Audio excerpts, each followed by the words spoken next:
Yep, that's all you gotta do. All right, we're up. All right, all right. Welcome, welcome. This is Verbal Gumbo on air / Verbal Gumbo Radio. And you are listening to Michelle Troxclair, the 50% of the Verbal Gumbo fam. I'm missing my counterpart. She'll be here shortly. She is en route, but I hope y'all can tolerate me for the next few. Normally, we like to kick off with our musical guest who we have in the house. I'm going to play a little something of his. We have Montrell Johnson in the house today. Can you say a little something? Is my mic on? Yes, it is. It is. You are live. I am the one and only Montrell. Hope All right. everybody is doing great on this evening. Well, we're getting ready to play a little something of yours. It's from your previous CD. You got new works. We're going to talk about some other stuff here in a minute, but we're going to hook this up for right now, if you don't mind. Are y'all straight? All right, this is Let Me Live, am I correct? Yes.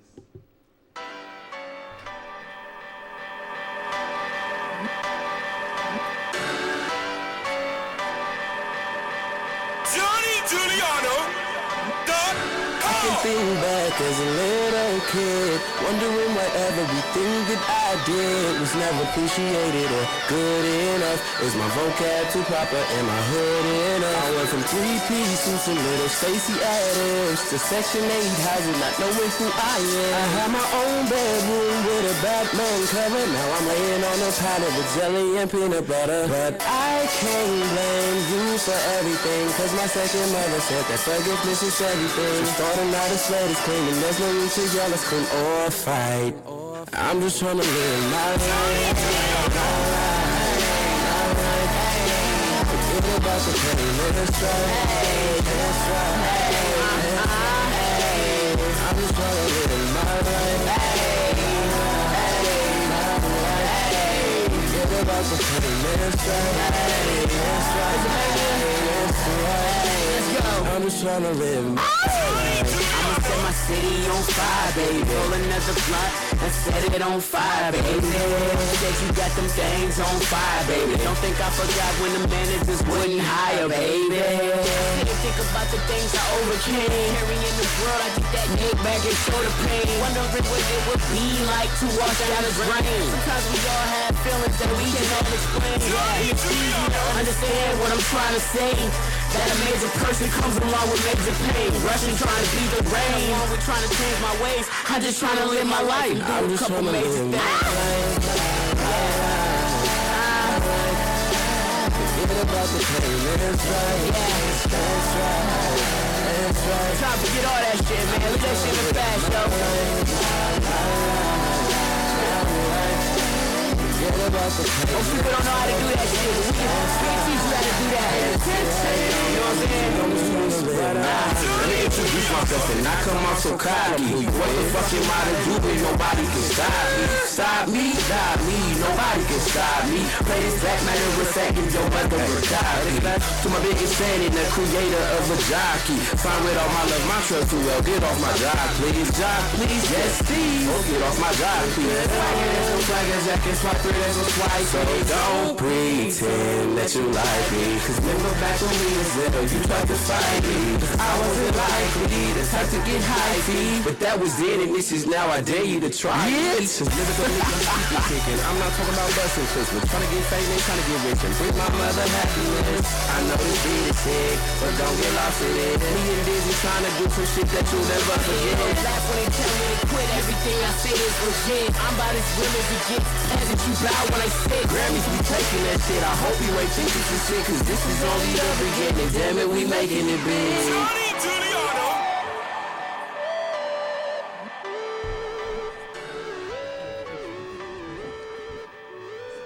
All right. I think we had some mic issues earlier again. I'm Michelle Troxclair, and this is Verbal Gumbo on air / Verbal Gumbo Radio. And I got my lovely co-host in the house, Miss Felicia Webster. She is here to bless the mic. Hey. So, hey, and what you had been listening to is Let Me Live by the extraordinary Montrell.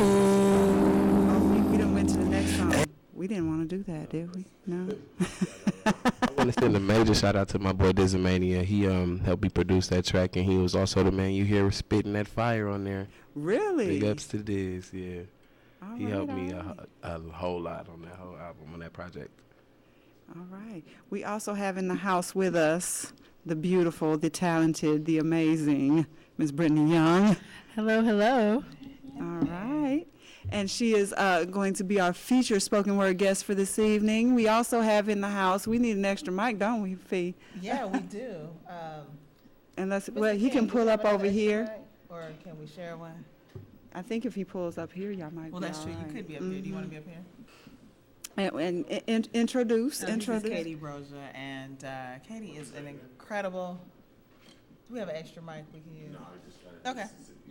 All right. So Katie is an incredible musician, songwriter, singer, producer, and on tour right now as a personal assistant to Fred Hammond. So yes. We like those, the paid ones. Yeah, I felt really blessed that, well, we've been friends for some time, and so he was like, hey, Felicia, I'm in town. I was like, well, come on, we're going to get you on here so we can do some publicity here. So thanks for being here, Katie. All right. Well, you had been listening to Montrell Johnson, so I think we're going to start with interviewing, like I said, the extraordinary. Dun, dun, dun. Hello, hello. The always fresh, the always fly. Montrell, who also is the master of all things weave. Yes. Just unbelievable over there at the dollhouse. Wait, I need to. All right Don't now. get it twisted now. You don't just do weed. Or get it twisted. Because you have done my hair. That's right. It's a little something for everybody at the dollhouse. All right, all right. And where's the dollhouse located? I am located on 29th and Poplarton. And if you can't make it to me, trust, I can come to you. Oh, he does house calls, ladies and gentlemen. All right. Well, we're going to talk about your music, the musical artsy-fartsy side of Montrell. So, first of all, what I want to know, I'm going to ask all the stuff that I want to know that I did not know before. Let's get it started. So, I hope I don't make you nervous now. All right. We need to know how long you have been in music. I need you to start with your earliest recollection. I started singing in Second Baptist choir when I was about, I want to say 6, when I could really Hit a get note. somebody's attention, yeah. And ever since then, that's all she wrote. I mean, it wasn't something that I really enjoyed doing until I was a teenager, when I noticed how much of an audience I could grab with just by using my voice. It was interesting to me, so I'm like, okay, well, let me see what else I can do with this thing, man. It just took off. And then I started writing at a real young age too. I really liked to write, and I didn't even know that's what I was doing at the time, man. So you write lyrics and music, or just No, I just strictly your lyrics? I'm Okay. working on music right now. Okay. So are you a musician as well, or vocalist only, or? I'm a firmly say I'm a vocalist right now. A writer. You're working on the musicianship. Yeah, I think. Matter of fact, I spoke with Felicia about it. I'm gonna try to bring my guitar to the Gumbo this week. What? Right now. All right, all right. So hopefully A little of the acoustic guitar, or I love acoustic guitar. That's so sexy. So fingers crossed, everything does go well. We'll say a couple prayers. A song and acoustic guitar. So you're gonna play and sing. It's hard. It's very hard. So We have much love in Verbal Gumbo in the house. So bring what you got, and we're gonna love you one way or the other. If all else fails, we can go a cappella. I know you can keep a beat. Oh. You got to be on the beat. Hello? I don't Hello? have anything to do with this. Oh, no, you are the master of keeping folks on beat. Trust. That I do. I do support the beat. Mhm. We gotta stay on We beat. do not allow folks to clap on 1 and 3. Friends don't let friends clap on 1 and 3. No, they don't. So Well, in any case, Fee, you got a question here from Mr. Montreal? Well, Montreal, what kind of music can we expect from you now? We've heard music from the past. We know that you have a variety of different styles that you like to tap into when you do perform and or create music. So what can we expect now? Lately, I've been working on a lot more up-tempo songs. A lot of people told me that I do sing a lot of slow music, which I do. I think it connects To the lover in you. To the lyrics and not only the beat, you know what I'm saying? Because a lot of times nowadays we get lost in the beat. A lot of beats, you know what I'm saying? We'll have you grooving, and you don't even know what the song is talking about. So I really try to find a medium in between my lyrics and my music so that you can appreciate both of the two. So trying to speed it up is a little different, but I'm up for a challenge, and I think it's working out pretty good. So when can we expect the next CD or the next manifestation of your music? First, because I got so much stuff that's just sitting that nobody's heard, and I don't want it to go to waste. So I'm gonna drop a mixtape hopefully by the beginning of the year, and a project soon after that. I don't have a for sure date yet, but you will have a mixtape at least before the new year. Can you drop some names of folks you're collaborating with? Yes, Cameo Holiday, he's great over at Ear Crack. The amazing Jay White. Oh my God, the Transitions, the band. If you haven't heard them, you have to check them out. Yes. Hopefully, some music with Felicia will be featured on this next project. I got some songs with Danny Cleveland. All right now. Yes. Indeed. I'm pulling out music with E-Rock, my guy. Oh my. Oh, wow. Yeah, and I've worked with some new artists that are yet to be discovered. That's another thing that I want to do, give somebody else an opportunity to be heard. Mentorship. Yes. It's important. Didn't you Yes, say indeed. that? Yeah, we talk about that. Oh, and my niece, I think you probably seen her in one of my Facebook videos. The little girl that sings with me a lot. Her name is Amaya Franklin. She's destined for greatness, so she will be on my next project. Well, all right now. And make sure my son gets to dance in the next video. So yeah, that's I got videos coming up. Also, I'm blessed to have a lot of people that are willing to work with me, and I just gotta get it done. So tell him I'm still looking for him. I haven't forgot. oh, he still remembers all I the. hope he can remember because I don't. He remembers all the little. He worked with the choreographer and memorized all the steps. And you were working in the back, so you didn't get to work out. So Tyson was showing Montreal the steps. Sometimes the little kid is cute, but he got it. Like he's teaching me. So save a spot. It's talent everywhere. I love it. Yes, thanks. Yep, indeed. Well, was there any other questions that you have for Montreal? Not in the moment. One may come to me as we speak. I don't know right now. It's been a long day. Definitely look forward to your performance this Thursday, and we thank you for being a part of our Gumbo family and adding some spice. Thank you. So much gratitude. It's very exciting to be back on the stage. I haven't been in a while, so. So are you going to have any guest singers for your performance this Thursday? You know what? The only guest I'm going to have is my acoustic. I feel like, I feel like I've been working on me. So Okay. being able to show up and show out is what I'm going to do by myself, me and my old acoustic. Hopefully it works out. I'm not going to say I've mastered it. Well, you got a beautiful voice, and so whatever you do up there, it cannot be wrong. So so don't be surprised if we just end up stumping and clapping after. And we'll back you up. You know I'll be in the back, That's his backing you up. That's my dancer. Hello. My dancer, We she got just you. ain't signed yet. She always keeps it. Hello. Yes. Indeed. All right. Well, we also have in the house with us Brittany Young, and let me just say, this young woman has been moving and shaking here lately. I'm trying to keep up with everything she's got going on. Major stuff right now. She has dropped a CD. You were featured in an anthology that It was. It's called A History of the Day. Yes, she was. Bill Yes. Hoover. and you've got so much. I'm gonna let you expound on all the things that you have going on right now, and then maybe we can backtrack. But Definitely. Well, you hit the list pretty good. Last year I came out with a poetry book, which has been a long time in the making, and it's called Change District. And I have been working for the last year on a poetry album with really amazing musical production behind it. I had worked on it quite a while before, but I wanted it to be quality. I wanted it to be something that I would be proud of. So I'm really glad that I waited and, went through this process.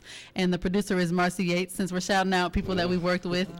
Because, really we're nothing without, those people that we're partnering with that are very talented. That's and right. that lend their talents and their gifts to work on collaborative projects. So shout out to Marcy Yates.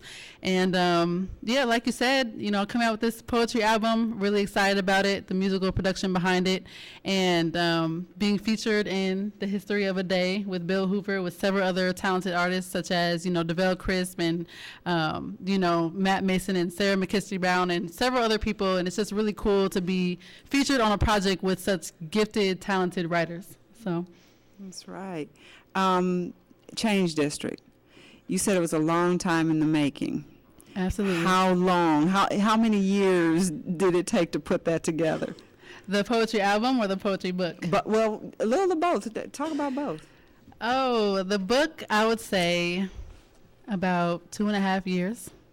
All right. And the poetry album, I had worked on it about 2 years before, and decided to kind of scrap it, start over and work on it again. So that's been about 2 years as well. So it has been a process, and it's been really cool because, as y'all know as artists, when you work on something from 2 years ago, you're like, I done grown and this is different. So you make revisions.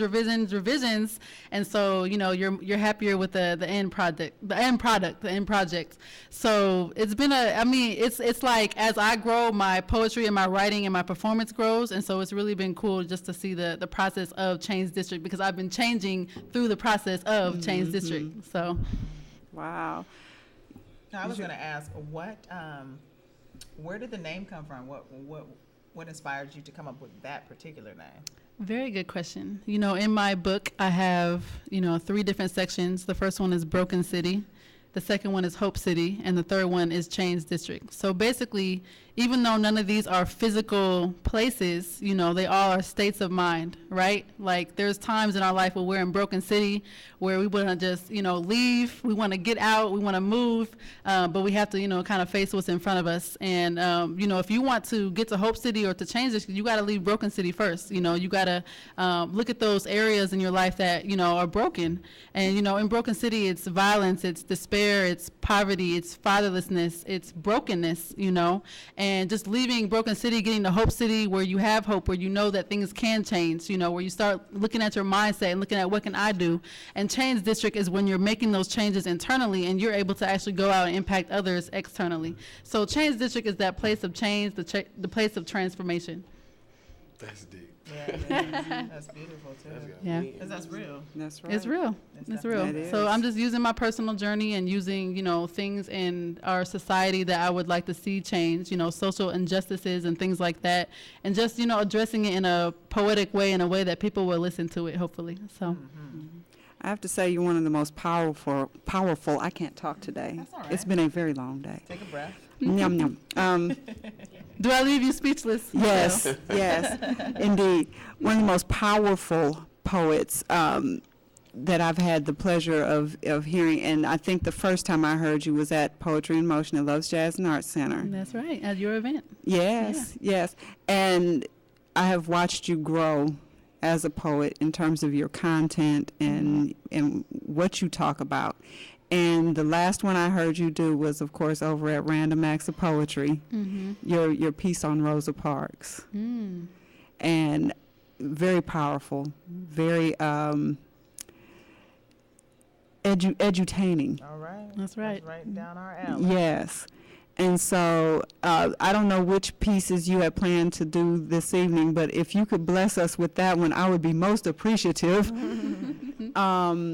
But I don't know which ones did you plan on doing? I can do Rosa Parks. That one actually did not plan because it's a little bit of a longer one, but I can do that one. anything for you, Michelle. Oh, So. bless your heart. Wait, I feel special. You want me to do that one first then, or? Well, whatever you want to do first, I'm just throwing that one out there because I don't know, for those of you who were not present at Random Acts of Poetry, she brought it, let me just say. And so for you all to be able to hear that piece would be wonderful. Well, how about this? I'll do the one I had planned first, and then I will do Rosa Parks later just to build anticipation for anyone who may think about leaving early. Wait for Rosa Parks. She's a businesswoman, ain't she? All right now. So I'll do the one, it's called Determined to Be a Somebody, and this was the one that was featured on that, that project with Bill Hoover for the History of a Day. And so this is how it goes. Face to the window while I'm talking to my kinfolk. Thinking back to the days the kids came to my window and asked me to pray, they said, come out wherever you are. But I was hiding in the shade, too afraid that they would see my true shades. I felt like the whole world was in color, but I'm stuck in gray. 'Cause I'm not living, I'm just passing days. Maybe, just maybe, I'll come out of hiding someday. But why does that someday always seem to be so far away? And what's this talk about change? Is it just a phase? I've been talking resolutions every 365 days, yet I'm sitting here, still hiding behind this window pane, saying no to life when it asks me to come out and play. But I'm done being stuck on old news and replays. You about to see my best play. I'm coming off the bench today, determined to be a somebody instead of a someday.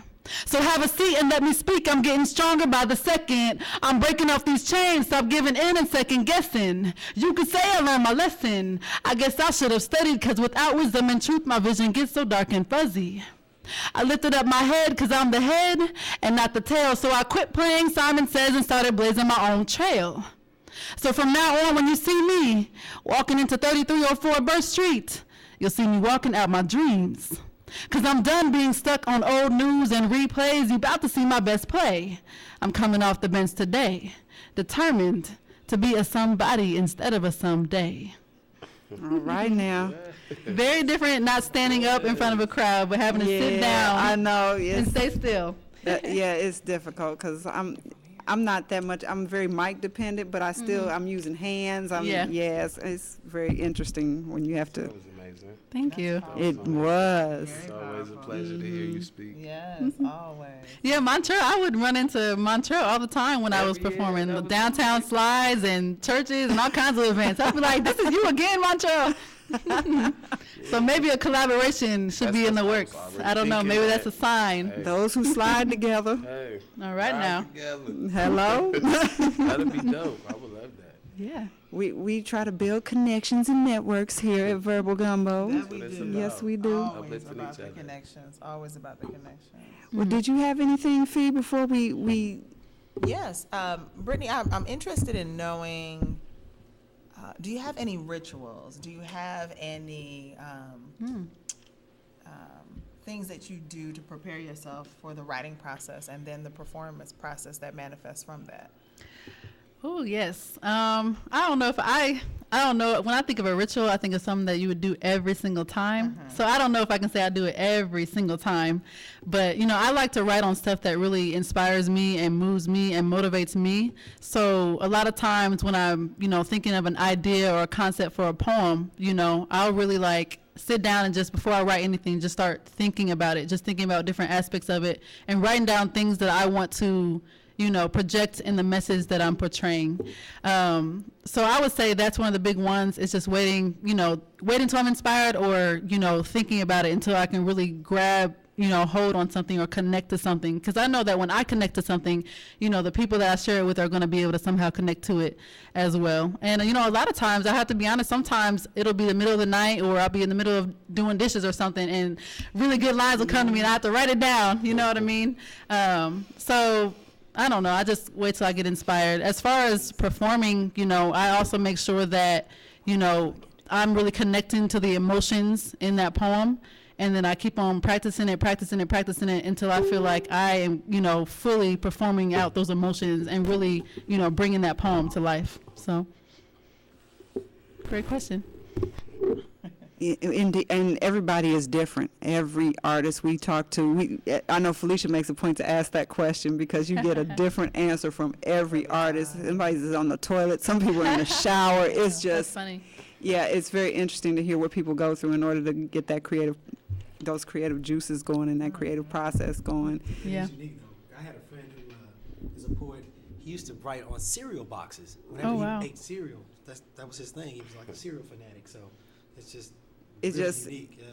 really, and I feel you. Sometimes you're in the oddest places when it pops in your head, and you're like, "Oh, I can't write that down That's why my here." cell phone is full of clips and voice memos and everything. I still got us doing. She did you like that too? Yeah, oh yeah, we can be somewhere and she will do this part for me real quick. Yeah, that's. We should do a compilation of everybody's voice memos. I hope you don't have the X-rated version because I heard it's strawberry eruption. I don't know. Nobody knows what you're talking about. Oh, is that a Yeah, you might have to elaborate on that. What is that? Wait, now you done piqued my interest. What? Strawberry Is that love down below material? I know, Katie. I don't know what you're talking about. That's funny. Wait. So, yeah. My bad. Well, we have another guest in the house. No, it was rated. No, it's not rated. It's Oh, not no. rated, but there's certain things that. I'm sorry. I'm sorry. Y'all go way back. That's so funny. Y'all go way back, I see. No, bro. Yeah. We are. But nobody knows what you're talking about. And wait, other folks out there in the airwave sphere may not be grown. This is true. So, touche. It's all good though. It's all good. Okay. I'm one of the loudest snappers I know, I swear. Well, we have another guest in the house. Yes, we do. So you want to do the introduction, Yes. Fee? This is a special guest, a pop-up. You know how you have pop-ups? Katie is a pop-up because I didn't know he was here until today. I got a phone call that said, "Hey, what's going on, Felicia?" And and so I called Michelle and I was like, "Hey, one of my really great friends who is a multifaceted musician is in town. Can we have him as a special guest because you're only here for one day? Well, 2 days. 2 days." Only available for one day, right? So Katie Broja is, again, this incredible, what can I say, musician, songwriter, producer, artist, you name it. He does a multitude of things as it relates to the creative realm, and we're very blessed to have him today because he was in town at this moment in time. So, Katie, I'm going to have you, and you tell our studio audience what you're doing here, what you got going on in the world, and how you came to be in Omaha, Nebraska today. Well, first of all, thank you for such a wonderful introduction. If that is a way that a mic should be warmed up, I think I should take note today. But yeah, thank you all for having me on the 1690 AM. It's wonderful to be here as a guest amongst, and then at the same time again amongst family and friends. So how I got to where I am, it all started back in Mississippi. But yeah, I started singing when I was 3. And started recording when I was 4, and that basically was the whole process. And at some point, I decided that I was going to take it on the road professionally, and I did. Moved from Mississippi, went to Atlanta, started doing the open mic night. That was around the time of neo soul, the neo soul movement. You know, Erykah Badu, Jill Scott, D'Angelo, Kadar Massenberg, for all you musical buffs. And I got an opportunity to go to Japan, so I pulled up shop, sold everything I owned, and at some point moved to Japan. I had $300 to my name, got to Japan, did an audition, got the audition, and that started my matriculatory process in the realm of music.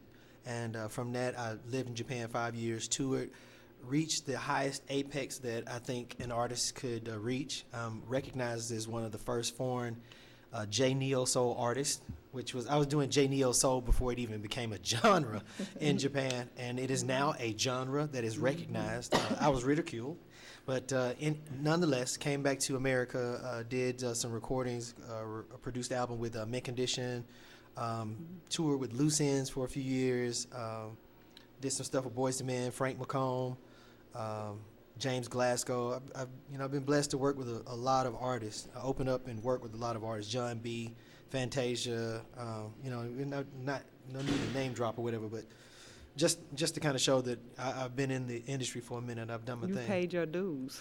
I've never. You know what? I can't say that because that's the thing about like when you're walking. If I walk through this door, there's always another door you got to walk through. So it's like, yeah, I finally walked through the door. But yeah, well, how you gonna get out the building? Yeah, so and it's usually a really big building. Right. So I try not to use that term. I pay my dues because people lose so much sight. You've of what worked hard. That now I can agree with you on that. Amen, sister. Amen. Yes, yeah. So that's me. So tell us, what are you doing here in Omaha, Nebraska today? I am pimping chickens here. No, okay. So what I'm sorry. Pimping chickens. Yeah, that don't ask. I know you can write. Sounds like a really bad rock band.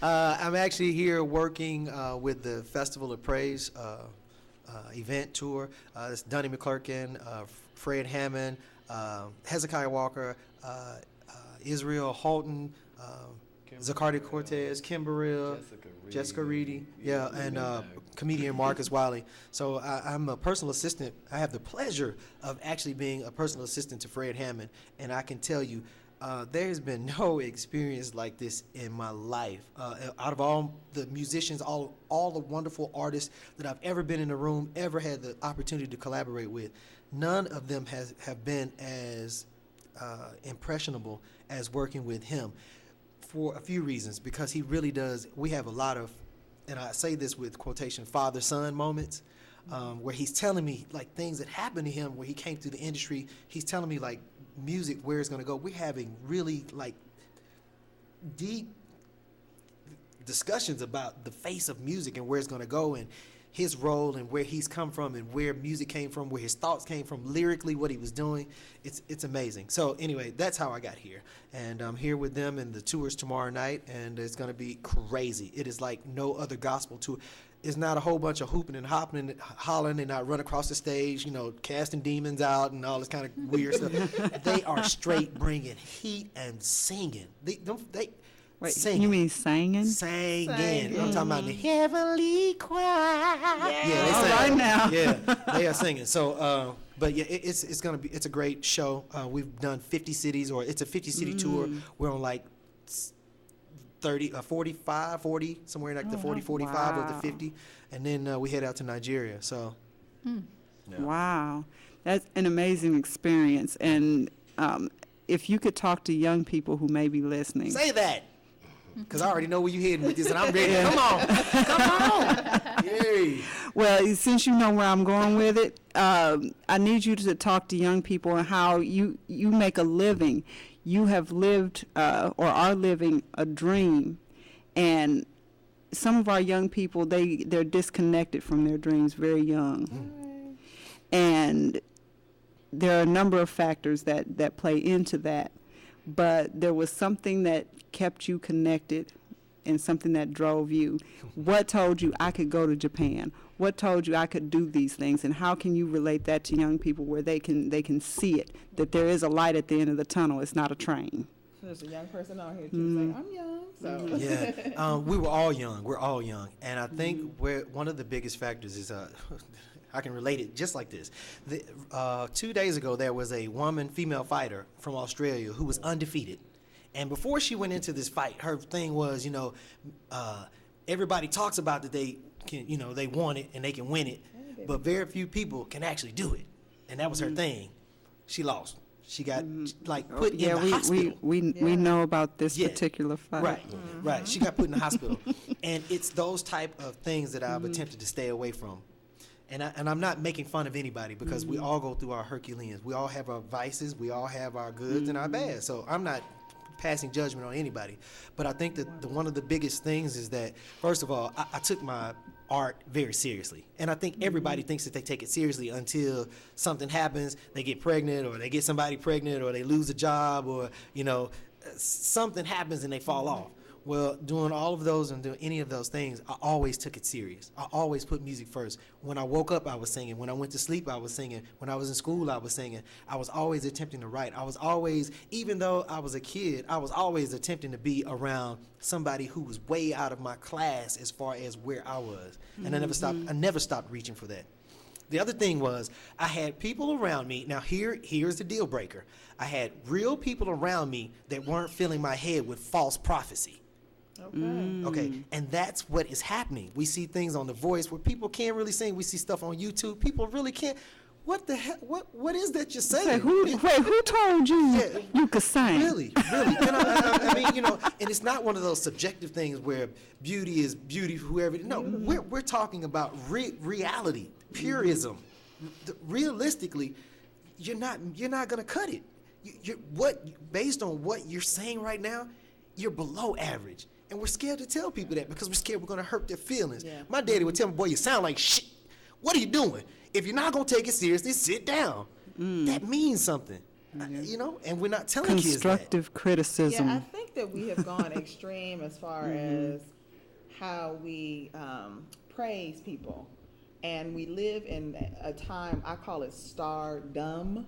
So you can be on television or somebody can see your video and all of a sudden you've taken off and gotten all these accolades, but you didn't do the work to get there. And so when you hit a milestone that you can't actually reach, you're broken, as you said. You're broken, right? But you're broken because you didn't do the work. And you're broken because somebody lied to you. Well, we praise mediocrity a lot. We're given a lot of accolades for mediocrity. And I think part of it is so we don't hurt feelings, and especially with young people. Like, oh no, baby, you sound great. They think they can sing. And they go to... I know poetry. And, you know, it's funny because I was around in Atlanta when the Def Jam, that whole movement was happening. I was in ATL, and they were cutting off folks' heads. And it has taken such a different, you know, and it's not a bad thing because we like things to grow. We like things to cultivate. We like things to flourish and nourish. But like some of this stuff is just so... Well, you have to work on your craft. You always have to be working on your craft. And I think that's what you talked about before when you said hard work, when we were talking about hard work. Some people don't understand what that means because they've been praised for the mediocrity. And so they think I've done all I can do, you know, and they just keep it right there and nobody continues to improve. But the thing is if you surround yourself with like-minded people who are constantly working on their dreams and how to improve their craft, and you're inspired by people around you and some of the things, the innovative things that they're doing that helps you work, feeds your spirit, and your creative spirit grows. And so I think what's happened is you get people who are surrounded by other mediocre people and no one's working hard. So it happens. And I guess if we're going to give advice to young people, surround yourself with people who are striving to be better at all times. I also say your elders, people who have paved the way. Yes. And don't think that you're better or bigger than say the way that they have paid for you. Somebody say paved that. the way for you to be here. All right now. I also think that's kind of cutting it short because there is no formula. Let's get this straight. There is no formula because no person is the same. No person's talent is the same. And there's always going to be somebody better than me. Absolutely. There's always going to be somebody better than, you know, somebody else. But a lot of the times is what I see is this. It's a very simple story. I was teaching a seminar one day about music, and one of the young ladies was talking something about singing. One of the learners said, I can sing, you know. Oh, okay, great. Okay, great, you can sing. I don't want to hear you sing right now. I want to know one thing. Who's your favorite artist? Oh, Beyonce's my favorite artist. I know everything about Beyonce. I know that, and she's when she went. Okay, great. Tell me one thing. Yeah. Who writes Beyonce's music? Silence in the room. How can you know anything about music and you don't know? You know, that's just like saying I'm a poet, and then you ask, well, who were some of the artists, poets in the Harlem Renaissance? You can't name not one. Right. You're a poet, but you don't know any artist from the Harlem Renaissance? Yes, come on. Okay, And that's what's happening. People aren't studying their history. No. So Do your if you're homework. Creating something and you think you're original, and Britney Spears doing "Ain't Nobody Humping Around," every little step I take, whatever cover song she did by Bobby Brown, people thinking it is new. Oh, my prerogative. Yeah. Right. Bobby Brown did that. Just say. And so much better. Oh my goodness. Come on, Did I man. say that Come on air? So that's what I see. That's the biggest part of what I see happening. You know, people are thinking that they're creating something, and they're really not. There's nothing new under the sun. There certainly isn't. You have Yeah, to study you your gotta content. you gotta do your homework, and that's for sure.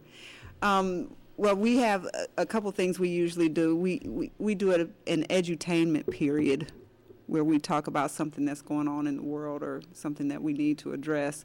And I know we've had some tragedies occur in the world, and so I want to say first of all to all of the people who have lost lives, lost loved ones in Paris, in Beirut, in Kenya. We can go down the All over list world. all over the Right here in world. Omaha, Nebraska. Hello?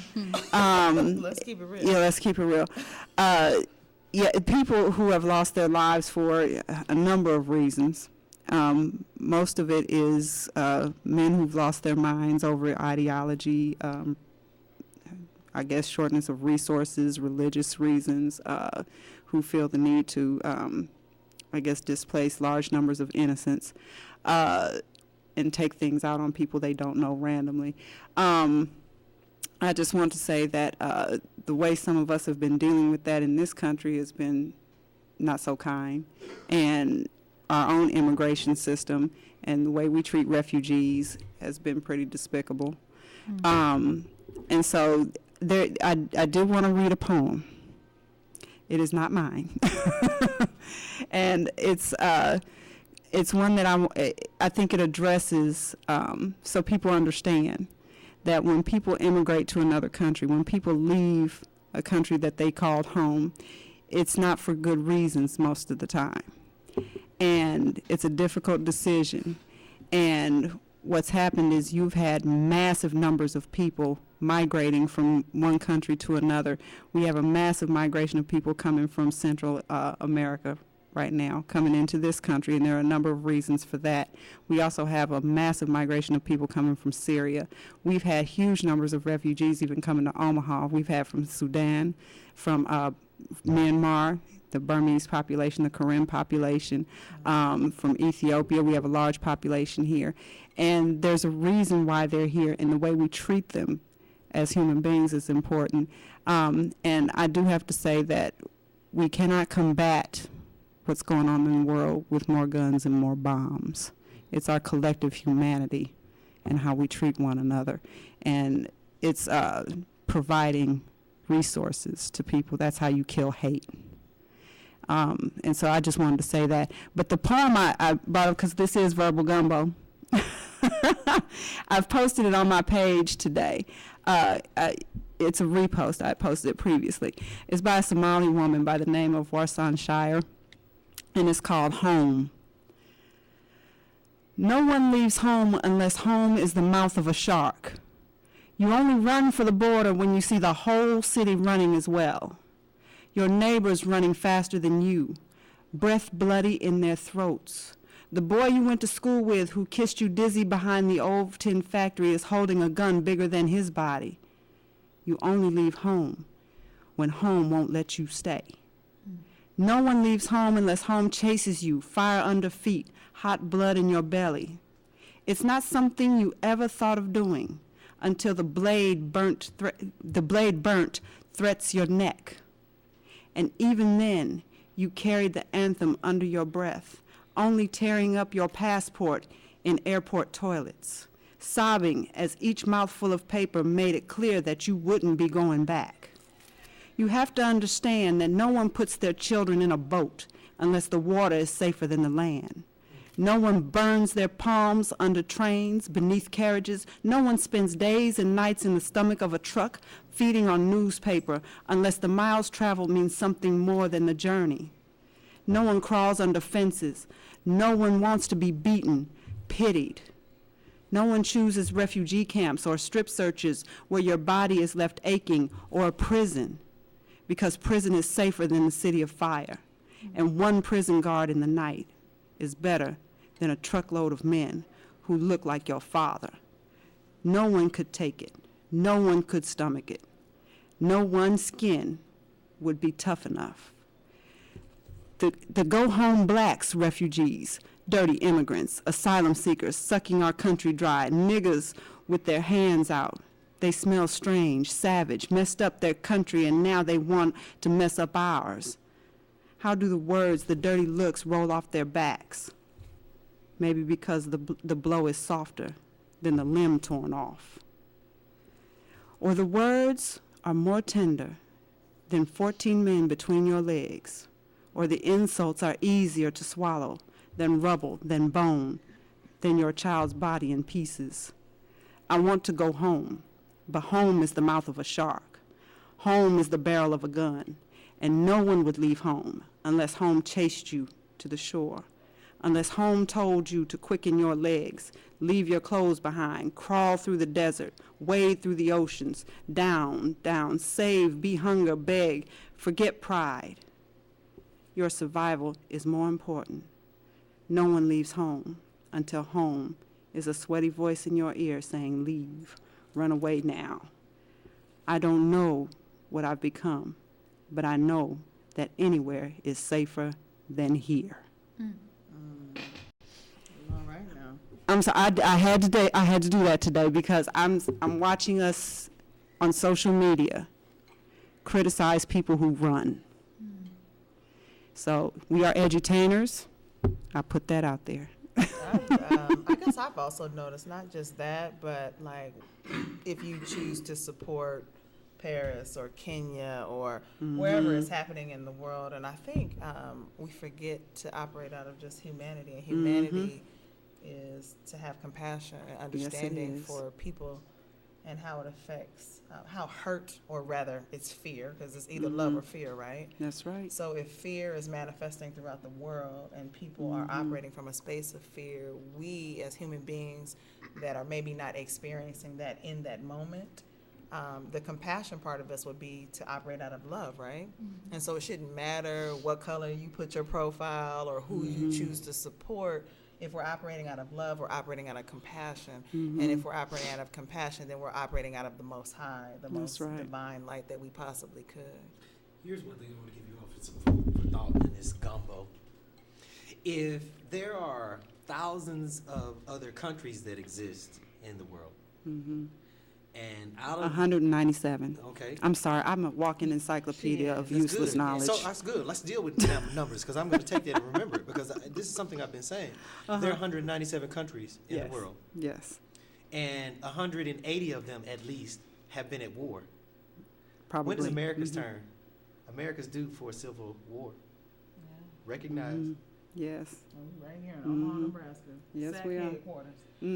Hello? America's due. I'm just letting you know. I'm putting it out there. I've calculated 2020 will be our next.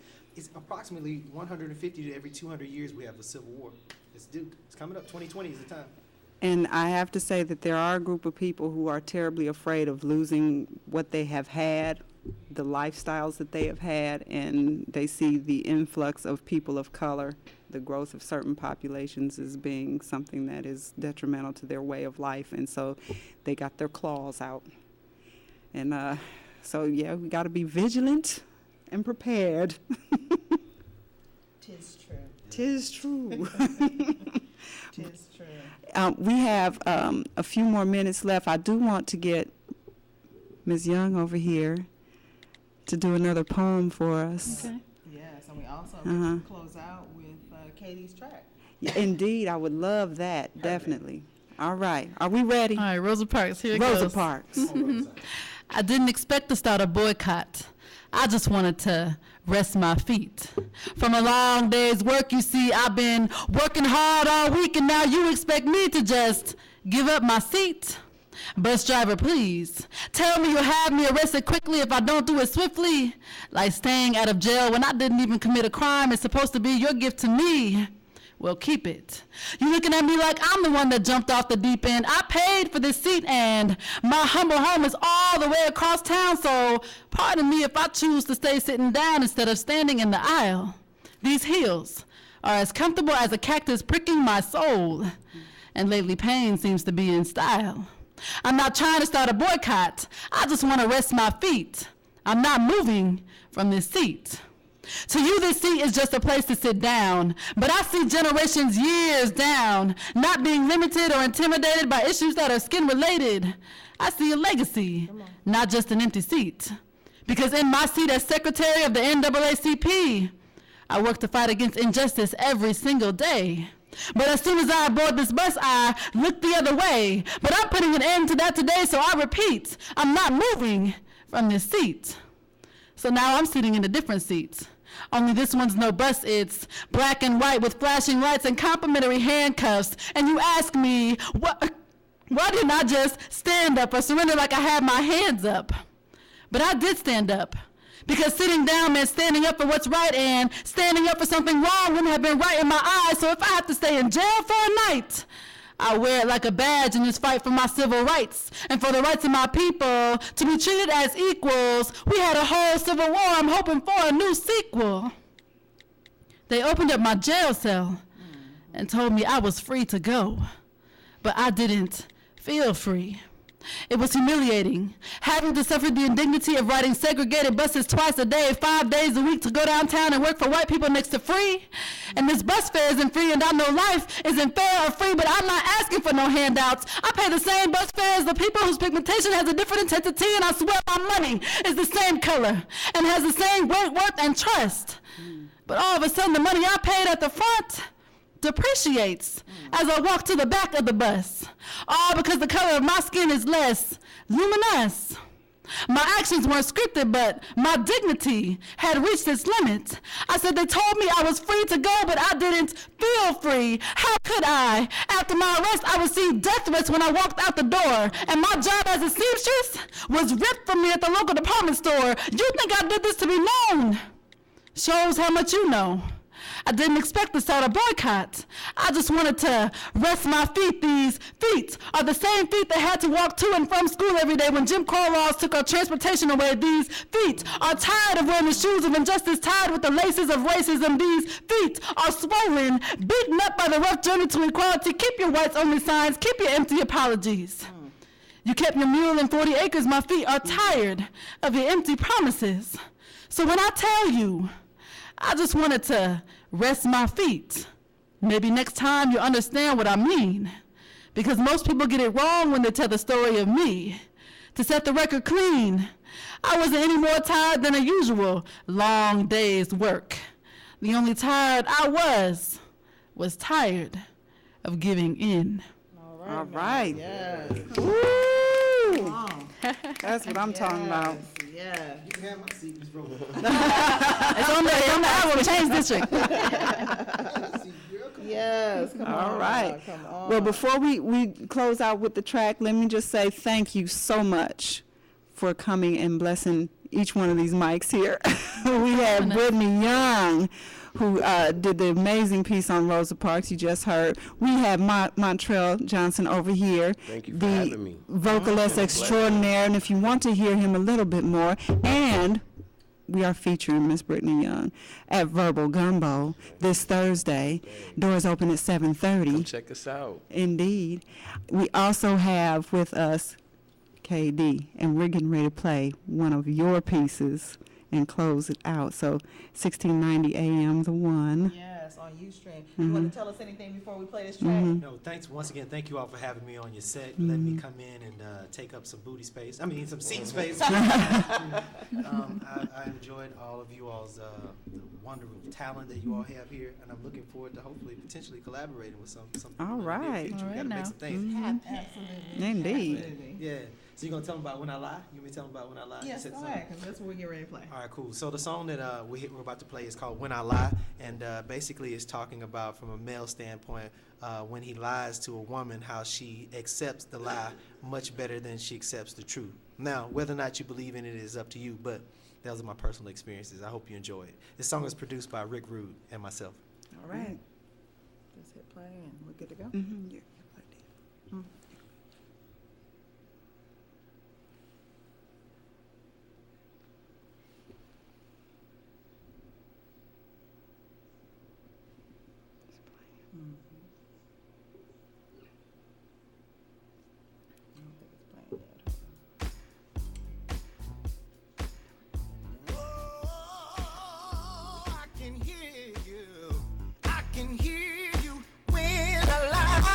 hear you crying, ooh,